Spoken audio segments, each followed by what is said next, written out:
एक बार कुछ उन्होंने कुछ किस वाला मोमेंट भी डाला था, आई वाज क्या था ये किस वाला moment? Honestly I don't know. Sir ने बोल दिया, पता नहीं, मैं भी भूल गई, बहुत पहले फर्स्ट या सेकंड सीजन में था, कि कुछ अगर ऐसा होगा तो राघव विल किस यू। मैंने कहा क्यों? मैंने कहा ये क्यों होगा? नहीं, यू हैव टू किस हिम। और फिर जब मैं देख रहा हूँ कि रेमो सर भी कर रहे हैं ऑन किस किस, तो मुझे लगा सर बोल रहे हैं, मैं क्या करूँ? And I am a very obedient type of child, and उस time I didn't stand my ground कि okay I am not comfortable with this. लल्लू Man, I hate these scripts where they make the male host and other female indulge in love banter.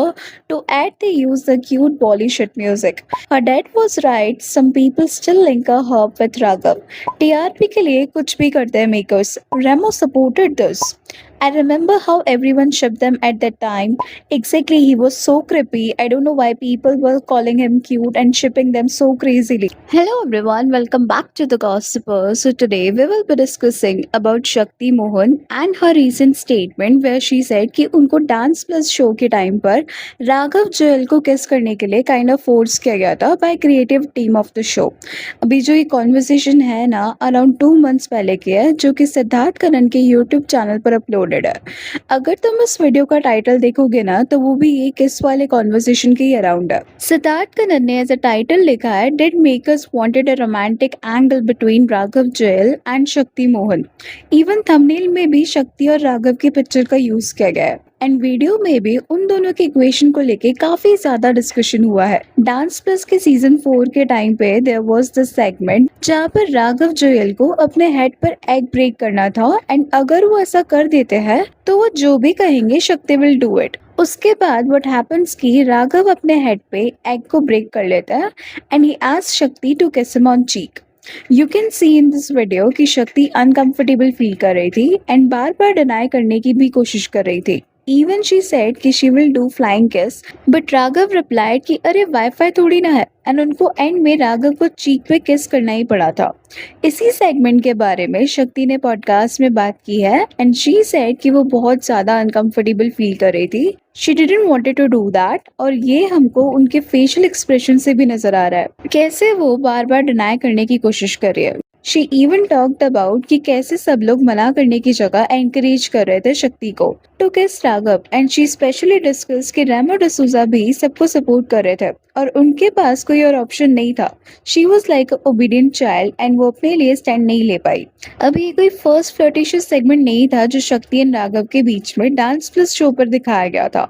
इससे पहले भी राघव शक्ति को tease करते थे और उनके साथ फ्लर्ट करते थे। अकॉर्डिंग टू शक्ति, उनके और राघव के बीच में ऐसा कुछ नहीं था। वो लोग एक दूसरे को काफी टाइम से जानते हैं और अच्छे दोस्त हैं। इवन जैसे वो लोग एक दूसरे को टीज करते हैं, वो भाई बहन वाली बॉन्डिंग शो करता है।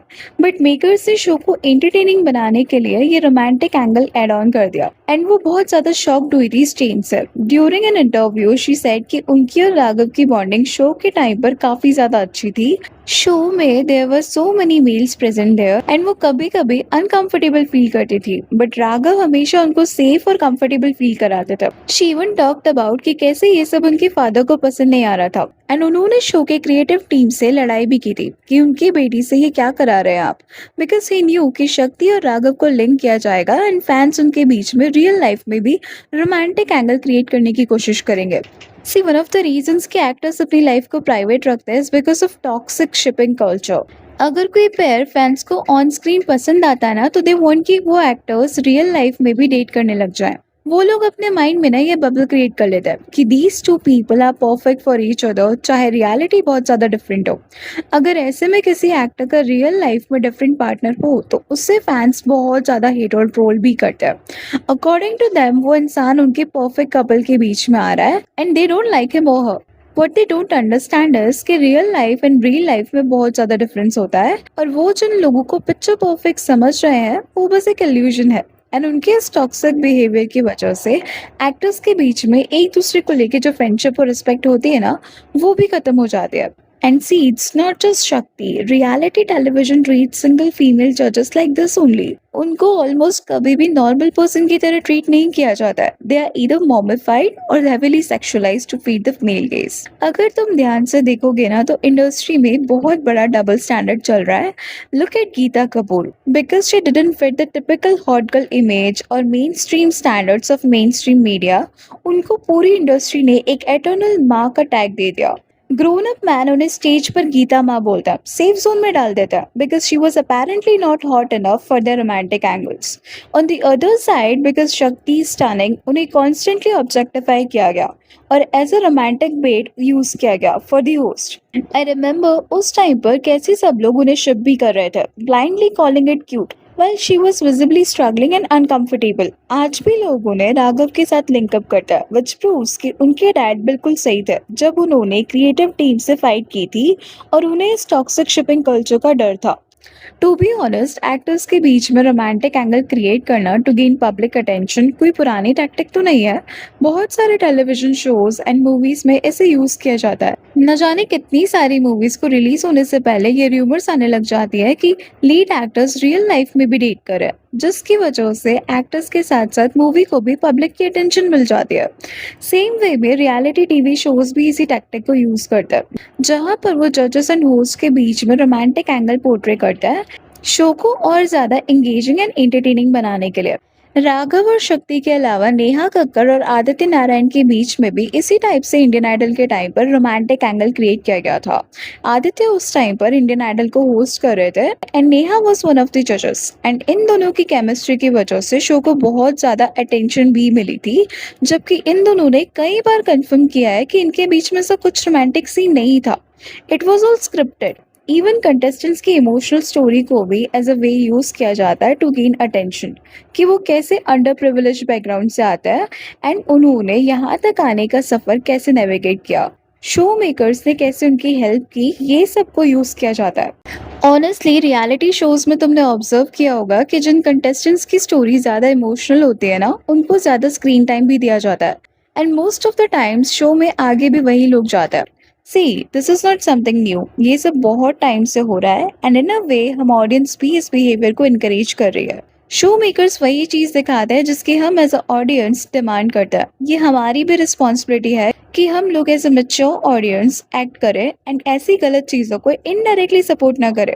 नॉर्मली टीज करना एंड फ्लर्ट करने तक तो फिर भी ठीक था बिकॉज शक्ति अनकंफर्टेबल नहीं फील कर रही थी, बट तब सबको विजिबली शो हो रहा था कि शक्ति राघव को किस नहीं करना चाहती थी and it was not necessary for the show in any way. वो सब बस स्क्रिप्टेड था टू एंटरटेन ऑडियंस, तो ये उन्हें इनडायरेक्टली फोर्स करने की क्या नीड थी। उन्होंने इंटरव्यू में मेंशन किया कि कैसे वो रेमो डिसूजा पर ट्रस्ट करती है एंड शी एक्सपेक्टेड कि एटलीस्ट वो तो ये सब इनकरेज नहीं करेंगे, बट जब शक्ति ने देखा कि रेमो भी ये सब सपोर्ट कर रहे हैं, उन्हें अनविलिंगली राघव को किस करना ही पड़ा। एंड ये सब कितना डिस्टर्बिंग है कि हमारी इंडियन इंडस्ट्री में ये सब को नॉर्मलाइज कर दिया गया है। लाइक शो के लिए तो ये सब करना ही पड़ता है and out of respect female actors भी स्टैंड नहीं ले पाते हैं या फिर they just let it go because वो सिचुएशन को ऑकवर्ड नहीं करना चाहते हैं।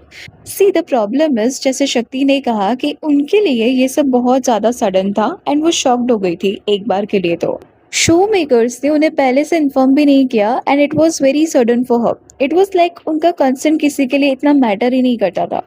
उनको काइंड ऑफ ग्रांटेड लेकर चल रहे थे कि ये तो सब कर ही लेगी बिकॉज वो आउट ऑफ रिस्पेक्ट कुछ बोल नहीं रही थी और अपने लिए स्टैंड नहीं ले पा रही थी एंड खुद के लिए स्टैंड नहीं ले पाना शक्ति के लिए बहुत ज्यादा प्रॉब्लमैटिक हो गया। Anyways, that's all for today. Please let me know your thoughts on this in the comment section. And अगर वीडियो अच्छी लगी तो please like share and subscribe जरूर करें।